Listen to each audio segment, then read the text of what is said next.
Yeah, they have 3 timeouts, so a little bit different, but we needed to run our base offense. We needed to get those hard first downs. You get 2 first downs in that drive. Now you kind of flip the field. Now you can, go maybe a little bit quicker, but we need to get those 2 hard first downs, which we were able to do. Last week we got the 2 hardest first downs and then, stopped at the 40. Well, today we got those 2 hard first downs and we're able to continue that drive and get us in a position. They weren't going to use their timeouts. So then you start milking it because we didn't want to give the ball back. And, we knew we wanted to get close to the 20-yard line. That was the goal. And sometimes you slip a run in there to try to get them if they're on pass rush or they're blitzing. But I thought the key was, Mitch, hitting Tyshawn there, get us a little bit closer. The new rule is you can't call consecutive timeouts. That helps. That's why you didn't see 2 or 3 timeouts like you used to see in football. So we knew they'd call that first timeout, and then it's about protection. It's about execution. We talk about operations, and kick a field goal. It starts with the snapper. You got a holder. You got to protect up front. And, to see it come together and see it go down the uprights and to see us execute something that we work on. I mean, we work on that each and every week. And, last week when it didn't work, we were crushed because we work on it and we used the time, to get it down all the way. And we see ourselves kicking a field goal at the end of the game. So to see that come to fruition, today you saw, third down probably wasn't great for us, but, we don't rarely go for it on fourth down. I think we're 4 for 4.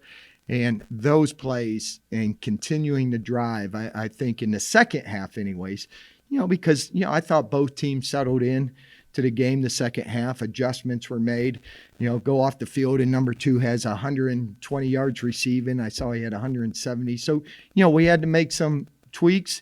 Go into a game, you got to be problem solvers. And they had to be problem solvers too. They're not used to somebody running the football on them. So we knew we had to see what adjustments were they going to make going later in the game. We had to make adjustments, and that's a great team, and we knew it. We said this is a playoff caliber game. It was a must win for both programs, both teams. And like the Missouri Valley, again, it comes down to 3 seconds and kicking the winning field goal, and we end up this week being on the winning side. Question. Why do you guys not rush the field goal kicker why doesn't everybody rush? Everyone, Yeah. Everyone has their job and responsibility. So if I'm on field goal block, it might be taking this guard this way and you're taking that tackle this way, which allows one guy to sneak through a little crack. Mm-hmm. So everyone on that unit has a role wherever you're attacking. If I'm attacking off the edge, you got somebody that maybe is going to take the wing upfield. Somebody's going to crush the tight end. So again, you're trying to create those seams. When they're trying to kick a field goal. Yes. Yeah, that's what I mean. We're setting up you mean for us to block their kicks? Mm-hmm. Yes, we're trying to create seams. And so those guys up front are the ones trying to split the seam, and guys are designated to hit those seams. Dirty drive to start the fourth quarter, the 8-minute drive. I mean, players just taking the lead for the first time. What was that in being able to get that kind of a response to get that drive, and how did that drive set up what you guys were able to do there at the end of the game? We came in at half, and when the defense did get stops during the first half, guess what we did? We punted the football. When we talk about complementary football, when their defense gets a stop, that's when we got to be able to help them get first downs and put points on the board. So I thought in the second half, we gave up that touchdown going into the fourth quarter. We needed to drive it. We weren't going to come away with a field goal. We needed to score a touchdown. That was the mentality going in it. And to have the third down and 8, we kind of went backwards there, but, Mitch made a great play, and so did Dre Rushton catching that football. So, again, I don't know time of possession, but I thought the second half, especially the fourth quarter, I thought we were able to control the ball. We were able to run the football, which always helps. And, you get into games like that because, again, their defense comes at you from every angle, and we wanted to make sure our run, we could block movement and blitz. And I thought we did a great job of that tonight. On the fourth down, prior to the game winner, obviously 4th and 1, you went for it. Mm-hmm. Any thought of the field goal at that point? No. There was None. Left to go. None. And the reason was, you got wind in this stadium and we wanted it closer for them. And so for us, we knew we wanted to get that first down. We had a goal to get as close to the 20. We felt good about that. We always ask the kickers, if we're going in this direction, what's the yard line we need to get to? If we're going the other direction, they came and said, you know what, we're good once we're inside the 25. So now we were just trying to get inside the 25 and using the time. So, Tyshawn King catches it, gets inside the 25-yard line. We had a timeout, called the timeout. Coach, you told us on Tuesday, to expect more from Joey, and for him to have another touchdown today, a redshirt freshman. Just what's the meaning for you in the program and for Joey? He almost had two, that one right before half. And, we got a lot of great young kids in this program that some people aren't familiar with, and we see them every day in practice. And so I'm excited for what the future looks for those guys. When I say we're a developmental program, it takes time.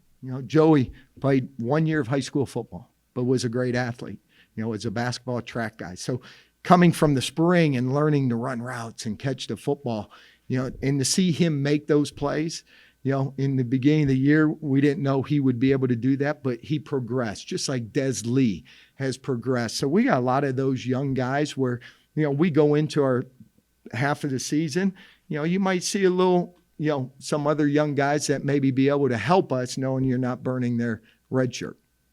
Is it just the conference? You lose one game, walk off last week, 7 days later, you went on a walk off. Is that just? It is. And I know it's hard. I'll get questions. When you're going to get over the hump? Guys, Brock's back going on 100th win today. Who's been in this league for 15 years. He understands how hard it is to win games, how hard it is to go on the road and win a football game, how hard it is to defend your home turf. So again, that's the mentality. And I think you need to learn. You go all the way back to last year and look at the road games, 2-1 on the last play of the game, field goal, field goal, field goal, field goal. That's the league we play in. We're proud of that league. There's a reason why that league, when they do make the playoffs, have opportunities to get to the national championship game, because each and every week you're tested and challenged. Something's going to be different. They ran the ball today on us better than any team ran it. We gave up, but they did a great job spreading it out too. And so now you're trying to defend pass. You're trying to defend the run. I thought they did a great job, but when we needed a stop, I'm proud that our defense came up with a stop. I'm sure you've seen the holder, the snapper, the kicker do that operation thousands of times.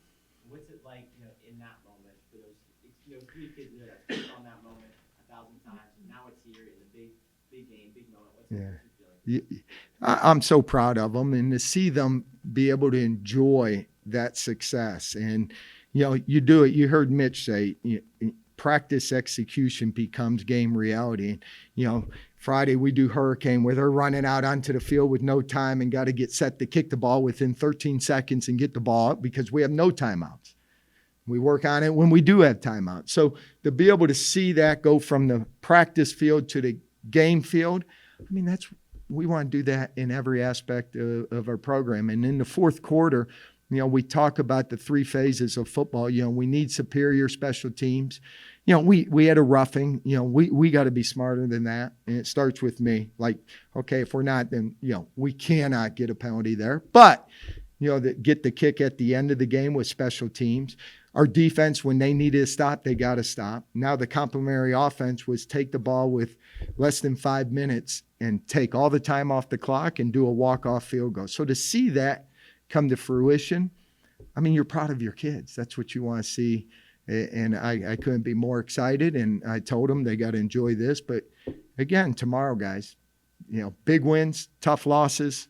Guess what? Next one up will be most important. But I'm going to enjoy tonight. I probably won't go to sleep, knowing that tomorrow it's a whole new week and we got to get ready for a whole set of new challenges that we're going to need and get better. Learn from this game.